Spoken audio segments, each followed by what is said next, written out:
God is king, we the soldiers. Ultra beam out the solar. When I get to heaven's gates, I ain't gotta peek over. Keeping perfect composure. When I scream at the chauffeur, I ain't mean I'm just focused. I ain't mean I'm just focused. Pour the lean out slower. Got us clean out of soda. Before the flood, people judge. They did the same thing to Noah. Everybody wanted Yandi. Then Jesus Christ did the laundry. They say the weak start on Monday, but the strong start on Sunday. Won't be in bondage to any man. John 8:33. We the descendants of Abraham. We shall be made free. John 8:36. To whom the Son sets free is free indeed. He say the wretch like me. Hallelujah, hallelujah, hallelujah. Yeah. Hallelujah, hallelujah, hallelujah. Yeah. Hallelujah, hallelujah. Oh. Hallelujah, Hallelujah. hallelujah, hallelujah. Hallelujah.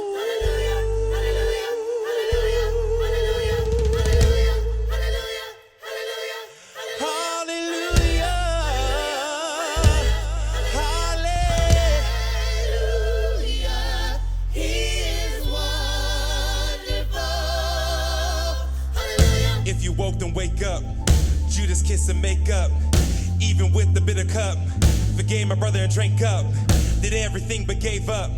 You stabbed my back, I can't front. Still we win, we prayed up. Even when we die, we raise up. Ain't no wanting, no we need it. The powers that be that been greedy. We need ours by this evening. No white flag or no treaty.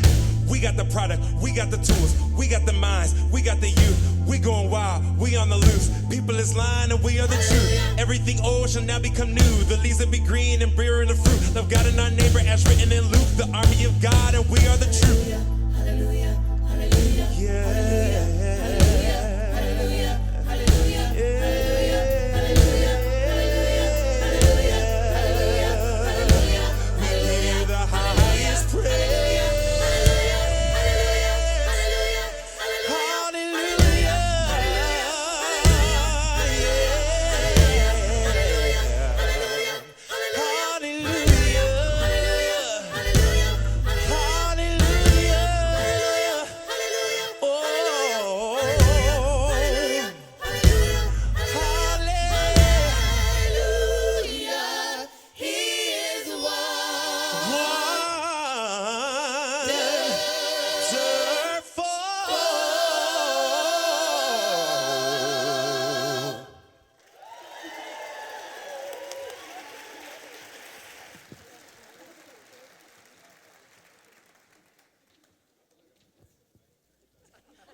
The king is born. I told you before. The king is born. Now I told you before. The king is born.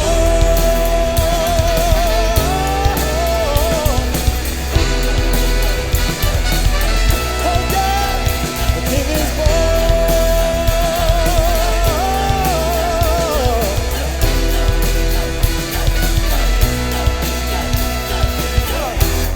Like a beast in the jungle, in the heat of the rumble, I ain't got nothing to lose.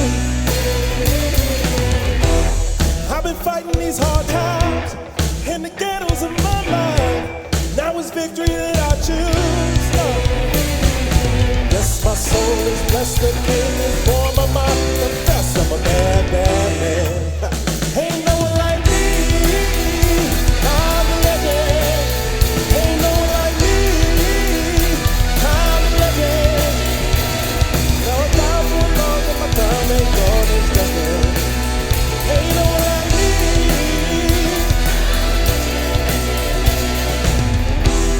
Like a bull in the desert, no bull about to smash out. Ain't got nothing in my way.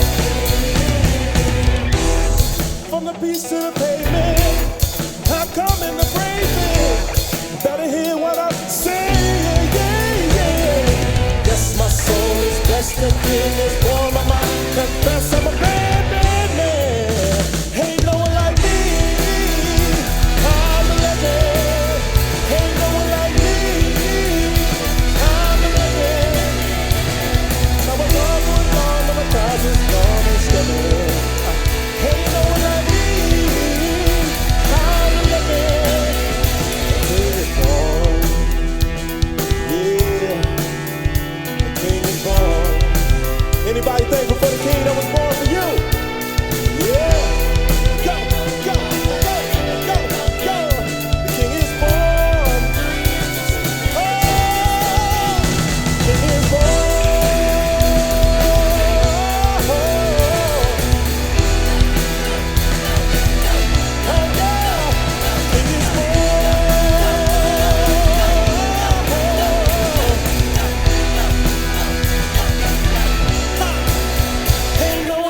Well, good morning, everybody. Good morning, good morning. My name is Aaron Jones. I'm the Worship Arts Director here at Clinton Township, and we are so glad that you're here. If this is your first time coming, we just want to say welcome. Thank you so much for coming today. Well, today is Football Sunday, and so we're super excited about that. We started off with some high-energy music. Didn't the choir do a great job? The band was phenomenal. So many things were happening. I loved it. Now, one thing that we also love to do here is we love to play games every now and then. And so we've played this game before. It's called Kahoot. And so I would love for you to pull your phones out, go to kahoot.it, and sign up for this game. This is going to be a lot of fun. All you have to do is go to the website. You type in this code at the top, 3718992. It'll generate a name for you, and we're going to ask some questions about Football Sunday, some general ones, some things about like different snacks that you eat and things like that. So just pull out your phone, sign up to that. The names will start trickling in. And the good news, this time we actually do have a prize, but there's only a prize for first place. So make sure that you get these answers right. We'll give it some time for you to trickle in. I think there's more than 15 people in here. Here we go. Coming in. Again, that code is 3718992. I'll give you maybe 20-ish more seconds. If you're still signing in and I start to count down, just yell out, wait for me. They're coming in. Who's going to be the top winner? Amazing Fox. I saw that on there. Okay, we'll give it about 10 more seconds. 10, 9, 8, 7, 6, 5, 4, 3, 2, 1. All right, here we go. We are playing. Okay, I'm going to read the question. You're going to answer. And the first question is, what year was the first Super Bowl?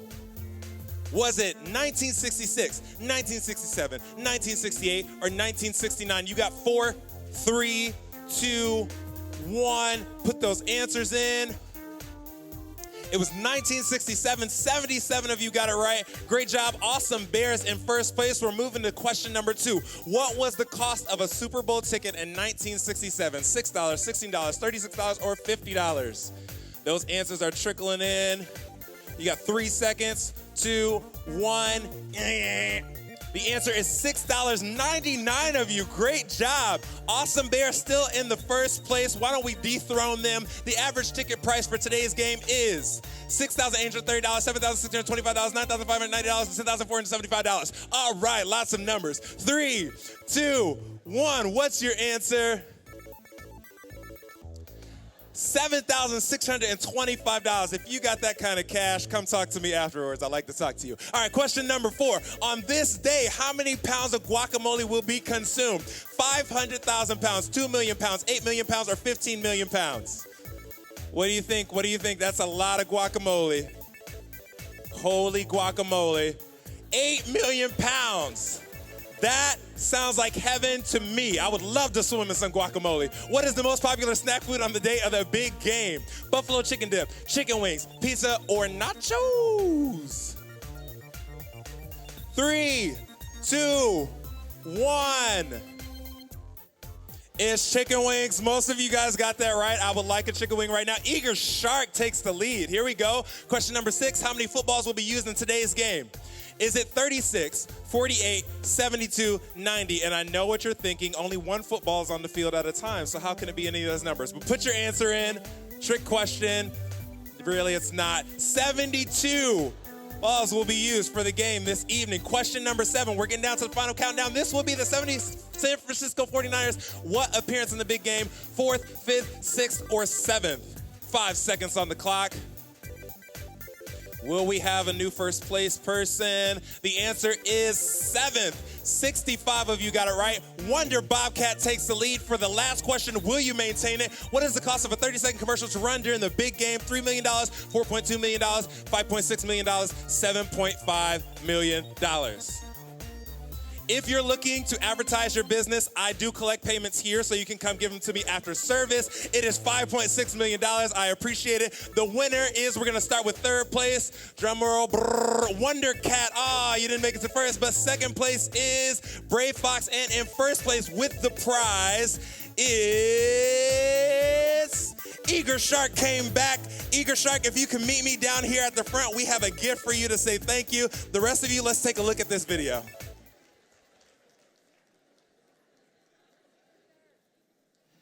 All right, everybody, it's time for the Kensington 2020 Volunteer Fantasy Draft. All right. Who's first? I'm first. Susan. Yes, I choose Cody Wilson for my selection. There we go. Yeah, that's right. Cody's on staff. It's for volunteers. Yeah, I know that. I just think it's best. I'm gonna roll with Cody. Open 24/7 like Yeah. IHOP, Mike. Come on. Okay. All right. Who's next? Oh, that's me. I got a great choice. All right, Jill. I'm rolling with Jeremiah Roy. Oh, great choice indeed, Mike. Again, staff person. Trust me, I'll get it done. Oh, hey, I'm next. Hey, Danny. I'm going with the number one. I'm going with myself. Oh man, I was gonna pick you. Beat you to it, Nancy. Craig McGlasson.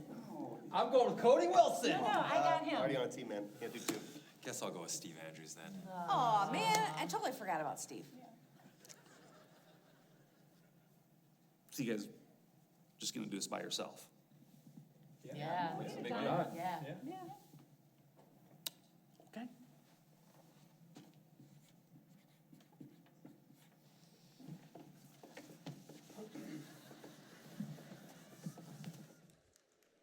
Just like you saw in that video, we know that this place could not be run without all the volunteers that pour in. We know that it can't just be done with staff, but it's so many people that step in and make these things happen. And so a couple times a year, we do what we call a volunteer push, where we just invite people to join the family and jump in with us and become a part of our volunteer team. And so I actually have a guest here that's going to share a little bit about his experience. So can we give him a round of applause as he comes out? And as he comes out, I'm going to have him share his name, how long he's been at Kensington, and where he serves. Good morning, everybody. Good morning, Aaron. My name is Chow Nguyen. Serve right here at the Clinton Township campus and on the coffee team. Nice. Okay. Yeah, coffee team. Here we go.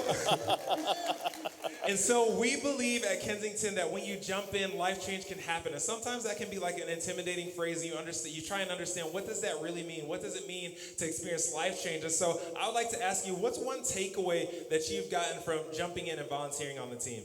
So with some really, really amazing people, really feeds my soul and energizes me in my walk with God. Yeah, and you shared a little bit from 1 Corinthians chapter 12. You gave this beautiful picture of how Paul is talking. Can you share a little bit of that? Sure. 1 Corinthians 12, the church is compared to a body with many, many parts. Each part amazing on its own, but together it can create something really, really beautiful. Yeah, and so whether your fingers or whether your toes or an eyeball, there's something that you have to offer to come together and make this a beautiful experience. And so when you came in, you probably received one of these cards, and so we would love for you to fill that out. And so we talk a lot about, along with volunteering, that we love for people to be transformed and mobilized by Jesus. And so sometimes we hear that and we think it has to be this huge transformation, but sometimes it's really in the smaller things and just the little things that really can change the trajectory of someone's day. Do you have an example like that? Absolutely. Just this morning, we're serving, and a parent comes up with their kids and just, offering, hey, by the way, we're rocking marshmallows over here, and the kids just light up with the hot chocolate and the parents' day made. Amen. And so we know that every single person that walks through this door matters. Whether you're old, whether you're young, no matter where you come from, you matter, and we want you to be a part of this family. And so I would love to invite you to jump in and be a part of that. If you see these cards, there's so many different areas for you to jump in, whether you want to serve in K Kids, or whether it's with our junior high or high school ministry, or even if you can sing or play an instrument, we have auditions for you to come up and be a part of our team here on the stage, and we would love to have you. So I just want to encourage you, take this card, fill it out, meet us out at the volunteer push table, and we'll get you signed up to where you need to be. Thank you so much. Can we give Chow another round of applause? Now, before we move on in the service, I would love to have you stand up and say hello to the people around you.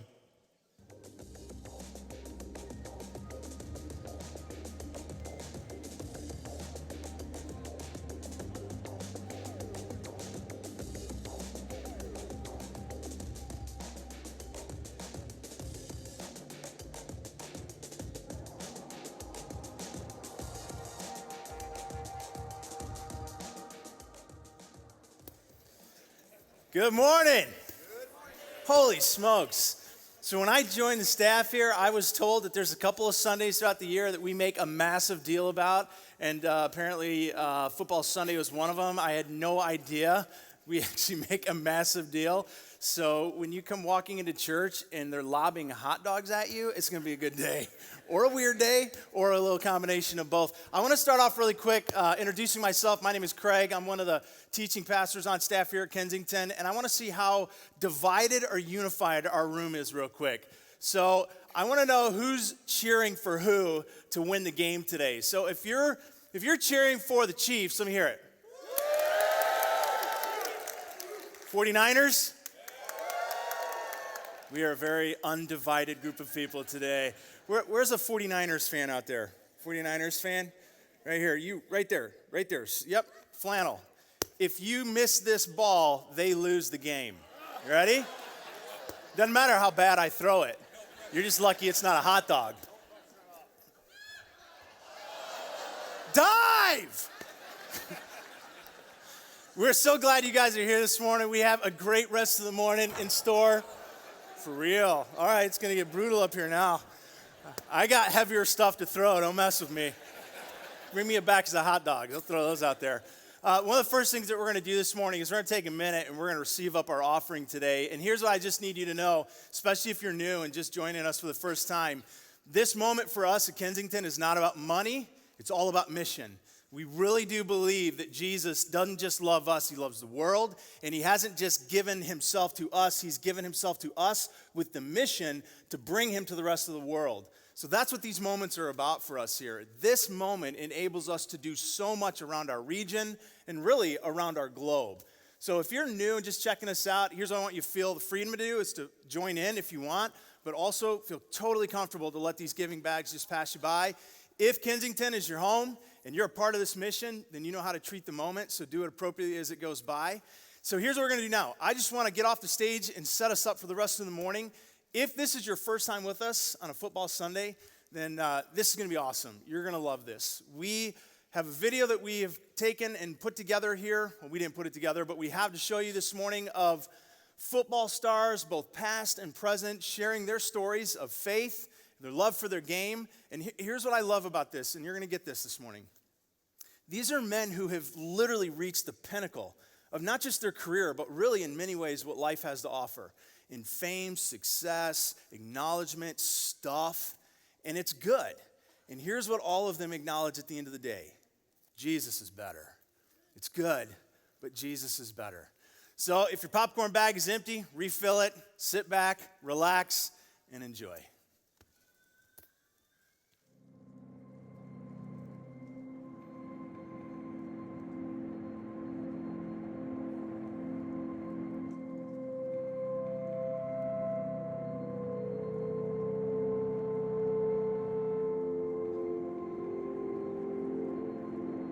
You will arrive, but you didn't come to this place alone. You will fight, but this war isn't yours to independently wage. Because this, my friends, this is shoulder to shoulder. You are family. You are brothers. You are warriors. And before you lies a victory that's more than worth your life of sacrificial preparation. A victory that can only be won by standing shoulder to shoulder.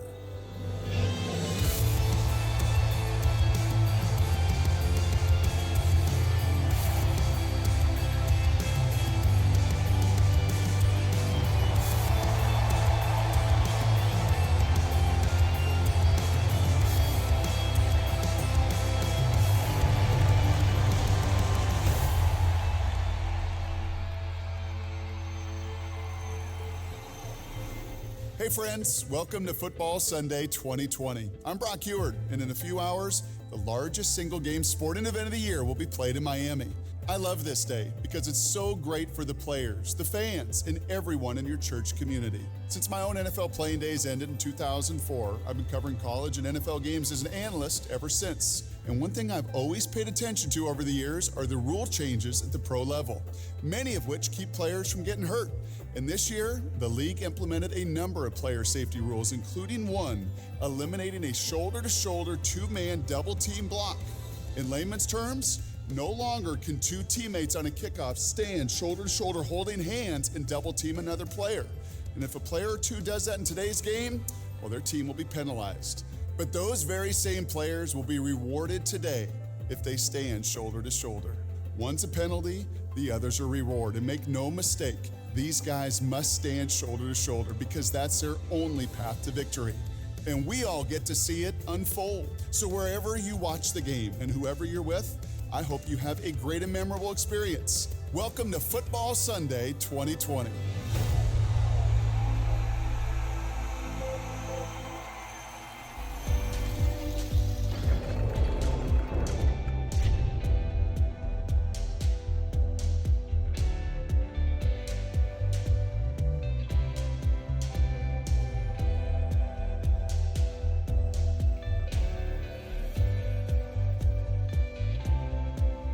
As an athlete, you always look for the pinnacle of, championships. And obviously in football, it's the Super Bowl. It's surreal being in this moment, being here. I mean, it's what you work for all off season and all year long, and especially with this group of guys and the coaches. They're a special group. There's nothing higher really than this when it comes to football. And so to reach that level and to know that you're one of the last two teams in that game, it's really cool, man. When you really start to break it down for what it is, you can't help but get excited. So yeah, it's really cool.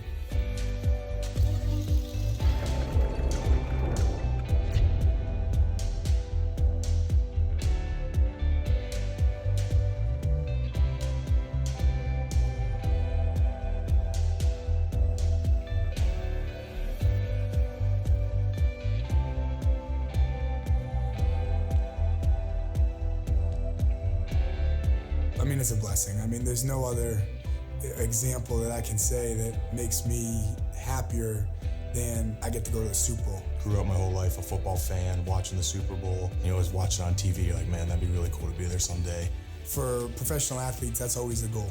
And to be on this team and to be able to actually achieve that goal and be here now, it's a great feeling.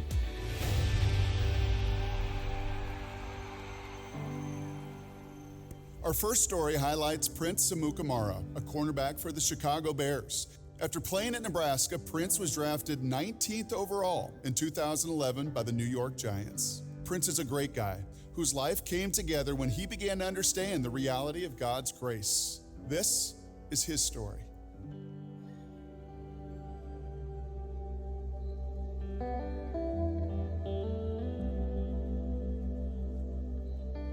My upbringing around faith and around religion, both of my parents really loved God and served God. But for some reason, one thing that I pulled from that was rules and obedience. And so I thought, okay, as long as I'm a good person, I'd be able to get into heaven. But it was working. Everyone thought, oh, Prince is the good kid, and that was my reputation. Prince was a good guy, and to be honest, I kind of liked it, and I took pride in it also. When I got into high school and I had friends around me, it was okay. Now they were my comparison, they were my standard. So as long as I'm not doing what they're doing, as long as I'm being better than them in my eyes, then I'm still in right standing with God.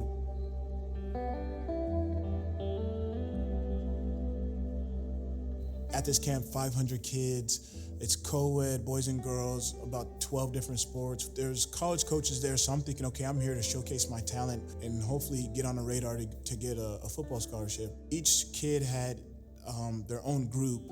In the group, we were doing Bible studies, and we would break the huddle, and we would do prayer. And one of the phrases we were saying was like, for his glory, and I'm thinking like for whose glory, like who's his?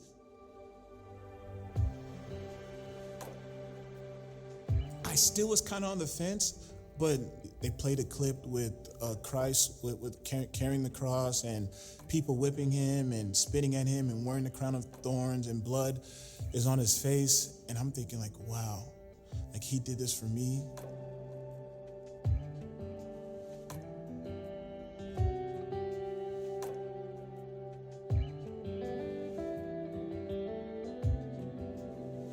So it wasn't until I got into college, I met with the team chaplain, and he took me and a number of guys under his wings. We started to go through books, and he taught us the word. We studied the word, and then we ended up spreading the word, sharing our testimony. High school stage, I was a believer. College is when I became a follower and when I started to walk and when I was able and learned how to give an account for what I believed in.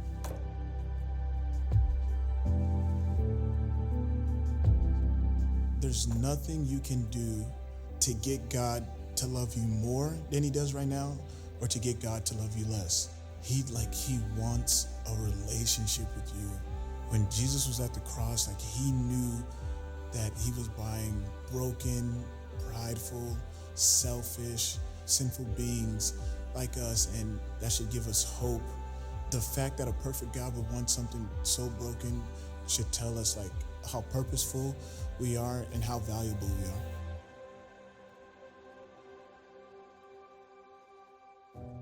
Seems like we can all find ourselves somewhere in Prince's story. Some of us are trying to live good lives, hoping that the good deeds will outweigh the bad ones and that God will take notice. Some of us have claimed the name of Jesus for the forgiveness of our sins, but we've stalled there. And some of us are following Jesus. So wherever you find yourself, the players today aren't the only ones who need to stand shoulder to shoulder. The life God intends for us is discovered when we stand shoulder to shoulder with Jesus himself, because he really is all we'll ever need.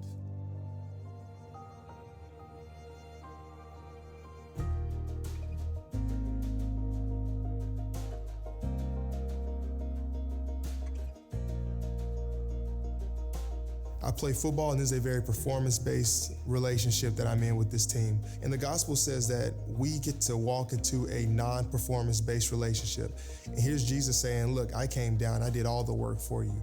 All you gotta do is just receive it, abide in me. And even the days you slip up, I'm still here to catch you. He's a great father. I've got 3 little kids, and showing them, what it means to follow Jesus and to be the man of the household that I'm supposed to be. He's left a playbook behind for us to follow, and all we have to do is just listen and enjoy the ride that he's gonna put us on, because he already knows the ending result. I think the biggest thing for me with Christianity and who God is that it's based on his unconditional love and grace. I'm discovering God to be faithful and to be a promise-keeping God. Galatians 6:9, he says, never grow weary of doing good, for in due time you will reap a harvest if you do not give up. So many times the Christian life feels like you're just sowing good things, sowing good things, sowing good things. It's like, man, when am I gonna reap the harvest, right? In that time, the devil's throwing all those bad thoughts in your head. He's saying, oh, God's not really good. God's not really fair. No, God is good. Even if my circumstances aren't good, God is still good. I think life is all about relationships, and this relationship with Jesus, it doesn't matter what you've done in the past. With Jesus, it's one of those things where no matter what I do, he's still gonna love me, and that grace, and it's always enough.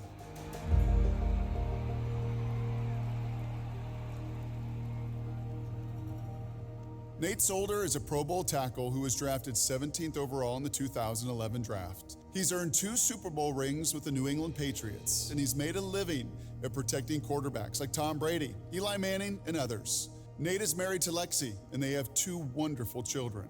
But when their first son, Hudson, was born, a chain of events was set in motion that would literally change their world. But that's not all. This is their story.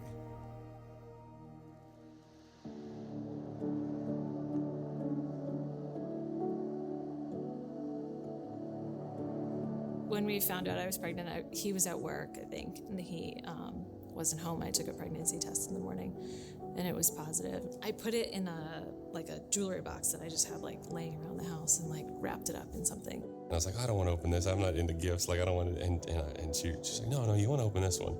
And it was the first pregnancy test, and it was positive. And I was like, what do I do now?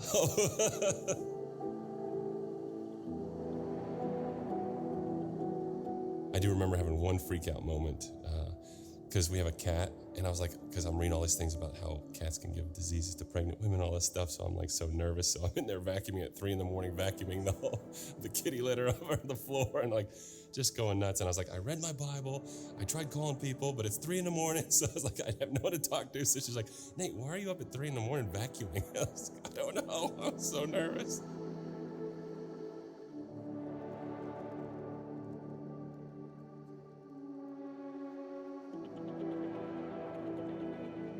We were giving Hudson baths, and remember Nate said at one point, like, this feels weird. He has like a weird sort of lump on his left side. So we were friends with the pediatrician. Let's just text her. Let's text Rachel and see what she says. So we go over her house, and she's feeling his lump on his left side and feeling sort of the right side of his belly. And she's like, I wouldn't really worry about it. We'll keep an eye on it.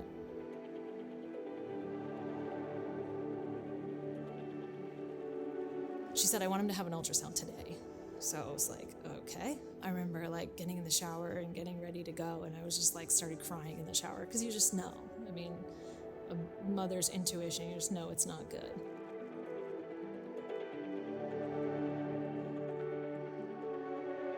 He was diagnosed with bilateral kidney tumors, which is really that is the basis of what we know. His doctors have thrown around Wilms tumor, which is pretty common.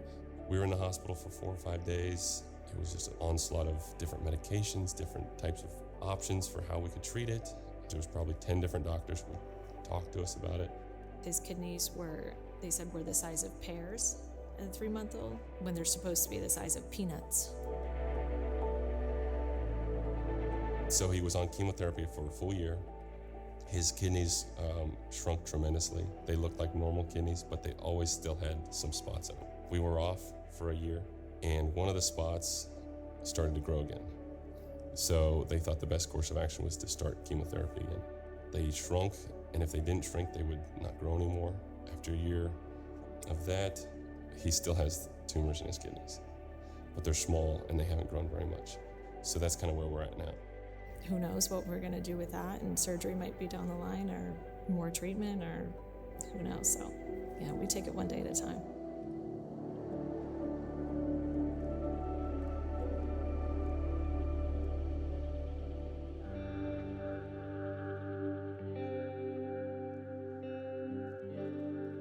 We were at this sort of time in our lives where we felt like Hudson's situation was sort of stable, and we started looking outward in ways that we could help or make an impact. I always say if Hudson was born in Uganda or Guatemala or Thailand or whatever with his condition, with his kidneys, he wouldn't make it. We were able to find Compassion International. They introduced us to kind of some of the programs they did, some of the kids, and I think both Lexi and I were thinking, we're gonna do something big.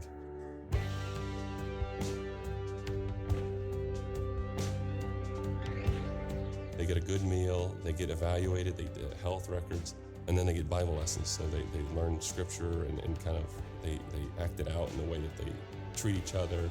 And then one of the biggest things is too, they have access to school. So all their school's paid for, and they have access to medical care.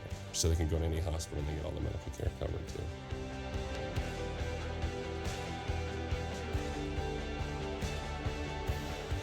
We have our NFL life, and we have our compassion commitments, and then we have our kids and our home life, and all are very different and unique. And I think that middle section for us is Jesus. And I think that's really what connects it all. God's purposes are being done, and it's happening. And somehow He's made us a part of His plan, and it's led us down this path that we could have never fathomed. I never thought that I would play as long as I have in the NFL. I never could have imagined it as a kid. I certainly never wished that my son had cancer, but then somehow we're sitting in Uganda and the people are cheering because we were able to create these centers. And so God's up to something amazing, and it far exceeds anything I've ever done in football. It far exceeds anything I could do.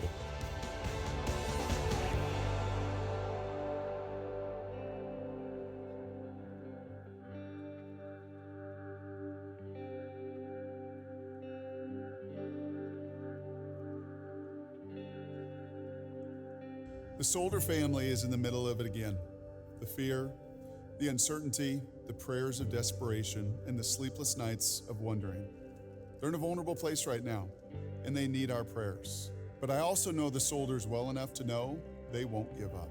They'll continue telling their story and allowing it to push them into the world with a global vision of rescue in the name of Jesus. And they'll do it by standing shoulder to shoulder with an amazing organization they mentioned called Compassion International. We traveled to Guatemala with the soldiers last summer, and we learned there are 400 million children around the world who live in abject poverty. That's less than $1.90 a day. We've also learned that when we follow Jesus, we follow him into a world that needs saving and rescue. So what if you took your story and your resources, those two things, and you partnered together with a Christ-centered ministry that's saving lives around the world? There's no doubt your church already has some great opportunities for you, or you can check out Compassion International online. There's a victory waiting to happen here, but it won't happen unless we're willing to stand shoulder to shoulder.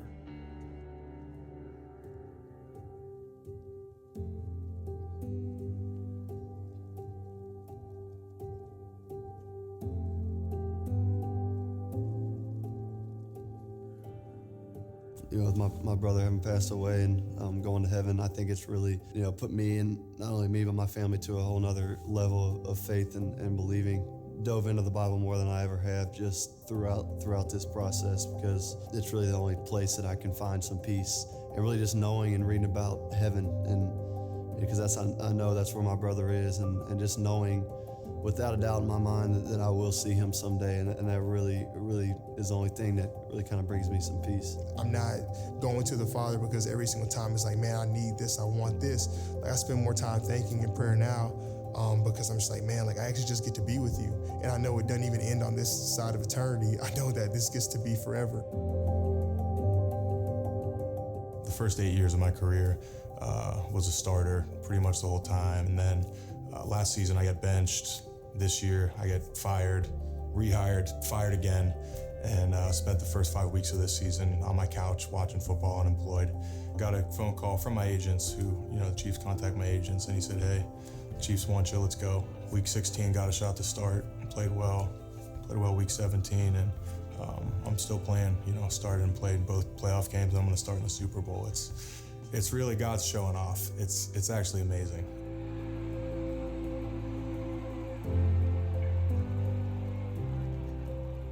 Since he was picked in the first round of the 2004 NFL Draft, Benjamin Watson has had a long career in the NFL. And while Benjamin and his wife Kirsten have experienced a lot of success, they've also experienced their share of challenges. Challenges filled with disappointment, hard questions, and loss.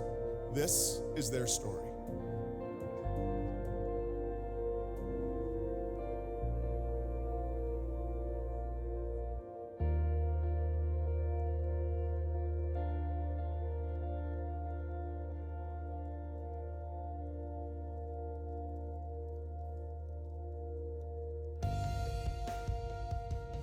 If we lose, possibly my last game.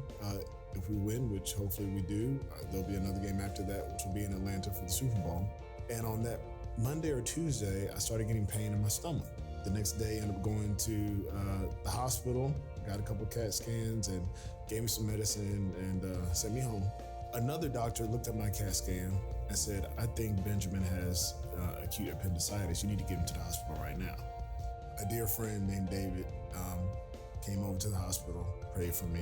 My family was there, and I woke up. That was the first night I slept the whole week. They released me from the hospital.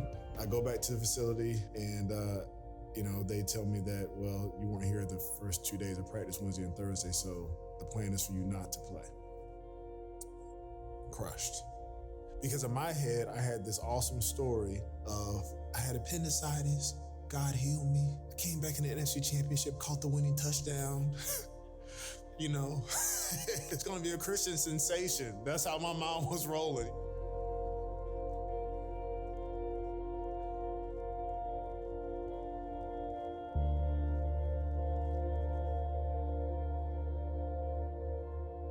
Late April, early May, started thinking about, maybe I want to play again.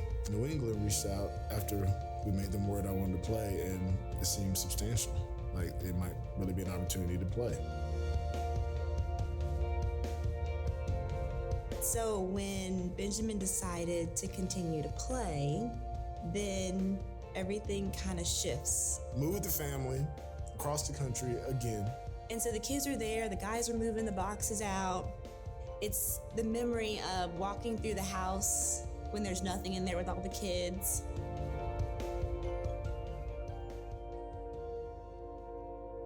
Go to practice that week. I'm not activated that first week. Then the next week, things are kind of weird. And I was released. I was cut. I wasn't good enough.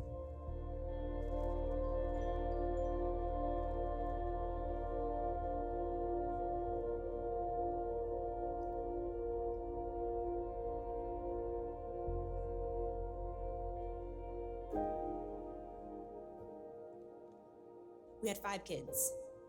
And the question we always get is, are you done? And I just didn't have the yes. And then one night I remember him saying, let's go for number 6. Let's try. And so I felt like we had waited, we had been patient, and then we had both heard yes from the Lord. And so to go and then get pregnant immediately, I was like, we were supposed to have 6. And so the last thing that ever crossed my mind is that we wouldn't have the baby. When it didn't work out, and we found out that we had lost the baby, I remember thinking, God, I thought I was doing what you said. 5 kids is a lot. We said yes to 6. We must have been wrong, because surely God wouldn't allow that. And so we got pregnant again. And I said, well, maybe God really does want us to have this 6th baby. We were excited, we told the kids, and then something went wrong again. The baby's not growing, and there's no heartbeat. I'm just trying to be obedient, and I don't understand. And so this time was really rough, and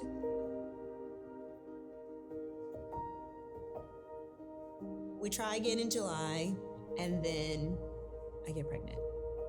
I'm looking at the lady giving the ultrasound, and she makes this weird face. And I say, is everything okay?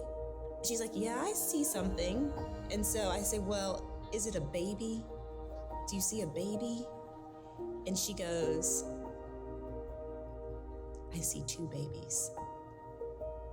I look over at Benjamin, and I see him walking towards the TV screen with his mouth open. And then I look at the screen, and I see two babies.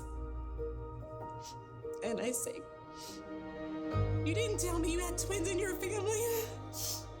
Because I don't. I was like, I don't have any twins in my family. How do we have twins?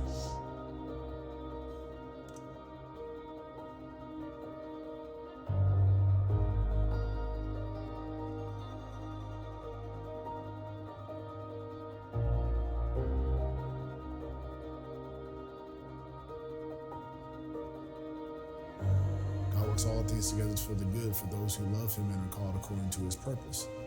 And what is that good? That good is not necessarily what I think good is. It's always good, but it might not always be pleasant. The enemy says, if God loved you, wouldn't that be easy? And somewhere along the line, I've bought in that lie. Then I have to go back to truth, and I look in the Bible, and I don't see that anywhere.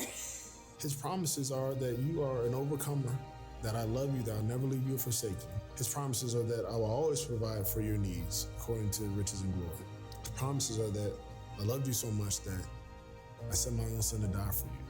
His promises are that I've already written the book, so I know what's happening when you don't. His promises are eternal life. His promises are that I'll give you beauty for ashes.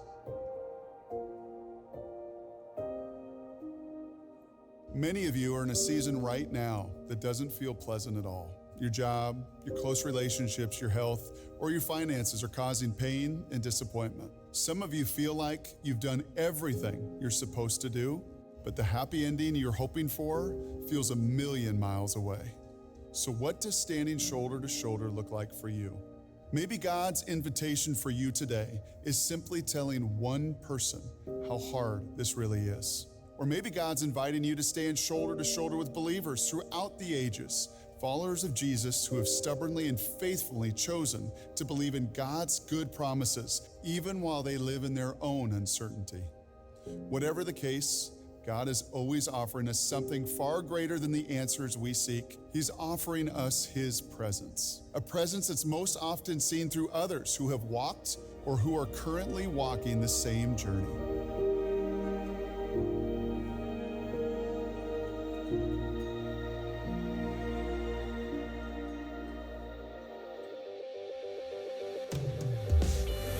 Shoulder to shoulder, because we just can't do this alone, and we were never meant to anyway. Maybe you're standing shoulder to shoulder today with Prince. You just made a decision to follow Jesus, and all of heaven is celebrating. Get with someone and start walking this journey together.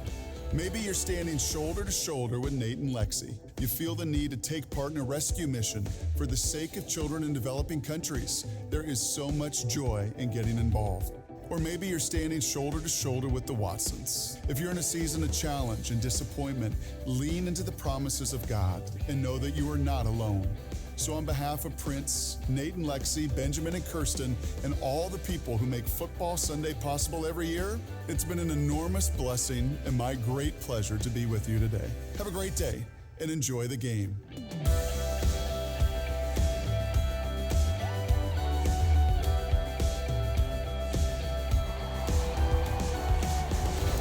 Awesome. That's so good. So good. A couple of things I love so much about that. Just the realness of people that we're used to watching in such bigger than life moments and arenas, and here they are, just very real. And I love the fact that later today we're going to watch these guys who just talked about the love of Jesus and the relationship of Jesus all try to pound each other into the ground. It's so awesome. But it's going to make watching the game so much different, isn't it? It just brings a different layer. And I also love this. None of that is stock video. All of that was just recorded in the last week or two. The team that did that video and put it together was literally out in the last several days even, putting together the last interviews, flying around, meeting, getting video, and just having moments to gather those stories and put them all together. And so what we get to do here is kind of watch that and figure out, all right, what do we say in response to that? And as I watched it a couple times this last week, I knew immediately what I just want to kind of wrap up with for a few minutes. I want to give you two thoughts that really come right out of that. And the first is, it was the whole theme that he talked about, this idea of shoulder to shoulder. And I just kept thinking, it's not just that God gives us an incredible ability to stand shoulder with one another, but that literally is what he has done for us and with us. There's a verse in a book in the Bible called John. I want to show it to you right now. John chapter 1 that talks about how this is literally what the God of creation did. Became so personal as to stand shoulder with us. In the beginning was the Word, which is a reference to God. The Word was with God and the Word was God.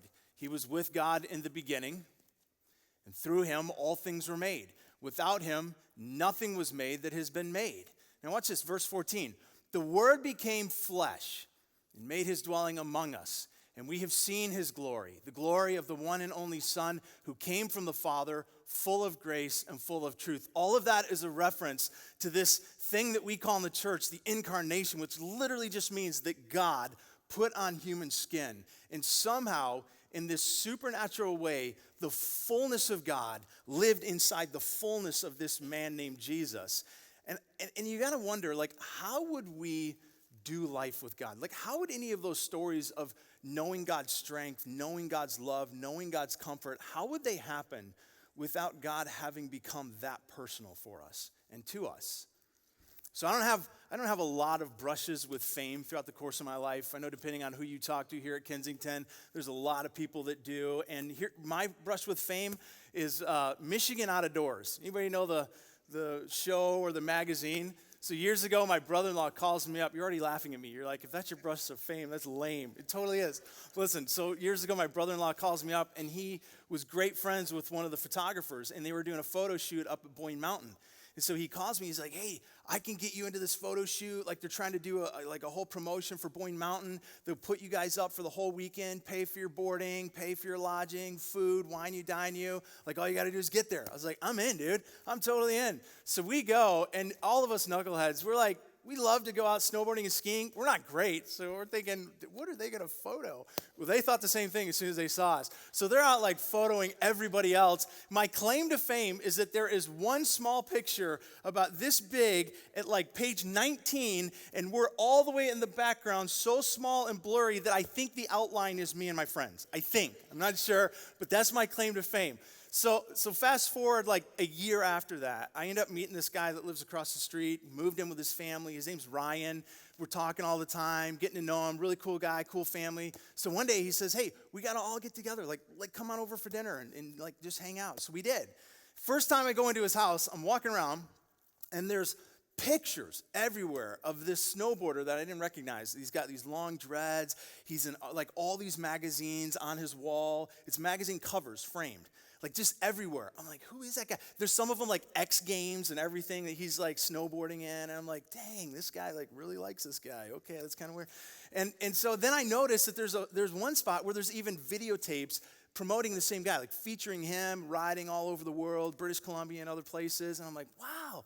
So at one point, like we're sitting there later on, we're having dinner, and he goes, hey, your wife was telling me you like to snowboard. I'm like, oh yeah.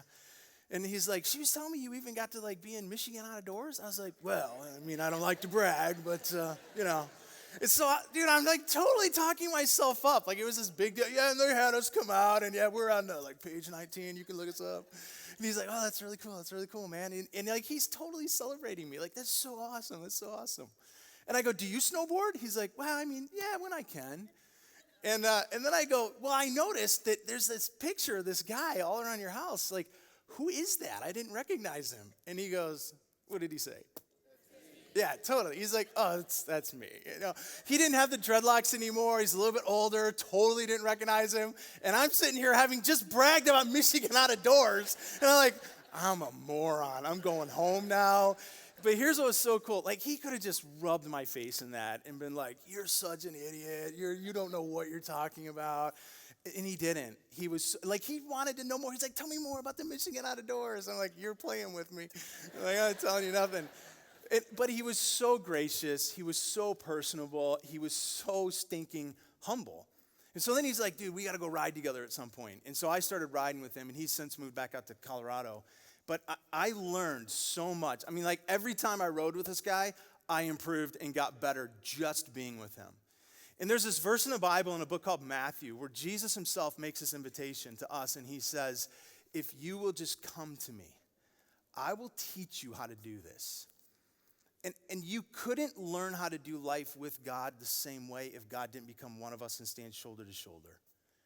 And the whole reason he says, if you'll just come to me, I will teach you how to do this life. The whole reason that this incarnation moment happened, this incredible reality of God becoming man, is also captured in that same passage in John. So go back to John chapter 1, verse 13 and 14 says this, yet to all who did, say the word, receive him. To those who believed in his name, he gave the right to become children of God. Children born not of natural descent, nor of a human decision, or of a husband's will, but born of God. This is the incredible thing. And one of the things that to date still blows my mind about the story of God is that the God of creation humbled himself enough to become a man, to literally do life with us, beside us, to offer us his life. And all he says that you and I have to do, what was the word? Receive it. That's it. Like that's literally what God does, is he lobs himself to us and says, all you got to do is receive me. And one of the things I hear often in church is it can't be that easy. Receiving him is. There's a challenge to walking with him and to understanding all he has in store for us. But beginning a relationship with him is literally as simple as receiving what he throws. And what he throws to us is himself. The God who became a man, who walked among us, who died for us, so that everything that we have ever done that stands in the way of him and us knowing one another can be taken away, not by our good deeds, but by his good grace. And you begin to realize, like so many of us in this room have, that no matter what else life throws at us, no matter how bad, or even no matter how good, in the end, Jesus is always better. He is always better. So we're going to have one more song this morning, and this one is going to blow the house. So I want you to just stand up with us as we wrap the day up, acknowledging so that all of Clinton Township can hear us and beyond. Our God, He is a good God.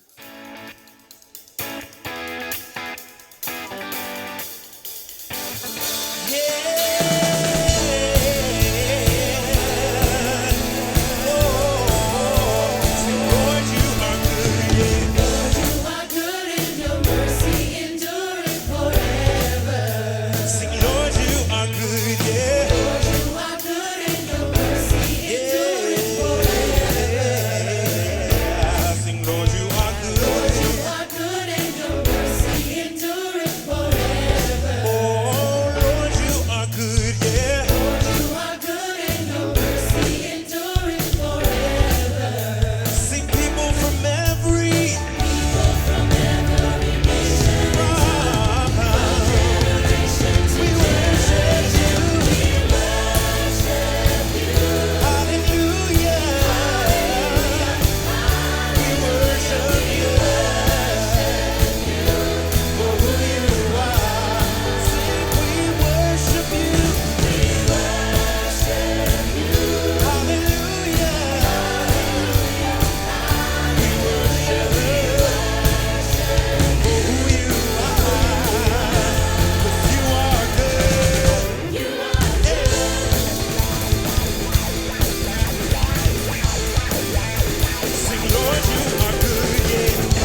hot dogs, a brass section, and a choir. That's how you do football Sunday at church.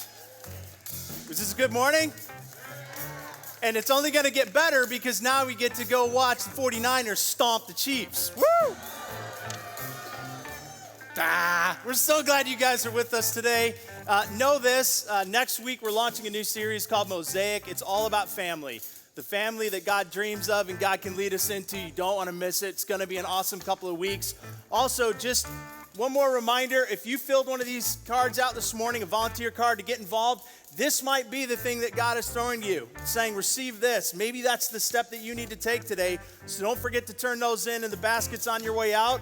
Also know that we've got a team of people up front here that are here for you, to pray for you, to talk with you, to serve you any way that you need before you walk out these doors. And to all of you, we're just thankful you were with us today. We hope the rest of your day and your week was energized and charged by this morning. You are loved, and we'll see you next Sunday.